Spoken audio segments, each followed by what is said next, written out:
In today's video, I'm going to teach you how to archive user Google Workspace. Now, if you're a Google Workspace administrator, you might be familiar with managing users, but archiving them requires a slightly different approach. Gathering these skills not only helps keep your workspace organized, but also ensures your data management aligns perfectly with your organizational needs. Begin by logging into your Google Workspace admin console. You'll find yourself on the dashboard, a central hub from where you can access all your administrative tools. From here, move your attention to the left-hand side where you see the directory option.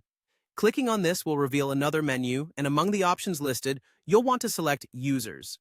Now that you're in the Users section, take a moment to look through the list of users associated with your organization. Here, you can see details of each user and their respective statuses. The next step points to an important distinction. When you're hovering your cursor over the user you want to archive, you might be tempted to click on the More Options button. However, this button does not provide an option for archiving users.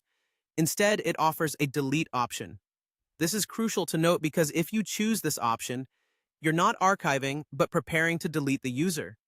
If you opt to delete, it's important to understand it's not instant. The user account will be moved to a recently deleted section, and it will remain there for a period before being permanently erased. This span gives you a safety net, allowing you to restore the user if the deletion was accidental or if you change your mind. Yet, since our goal here is archiving, not deletion, avoid this path altogether.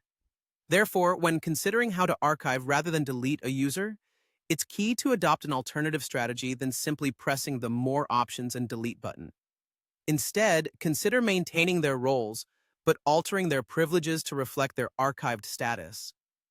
While a direct archive option isn't presented in typical user interfaces, this might mean setting up retention policies for their data or shifting essential information onto a more permanent storage system.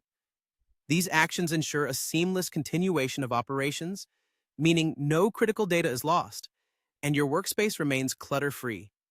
Remember to evaluate your organizational policies for any guidelines concerning user data retention to ensure compliance. Navigating the admin console can be simple if you know exactly where to click and what to avoid. By understanding the nuances of user management in Google Workspace, you're making a solid stride toward enhanced organizational clarity. Thanks for watching, and be sure to check out our other videos for more tips and tricks related to Google Workspace management.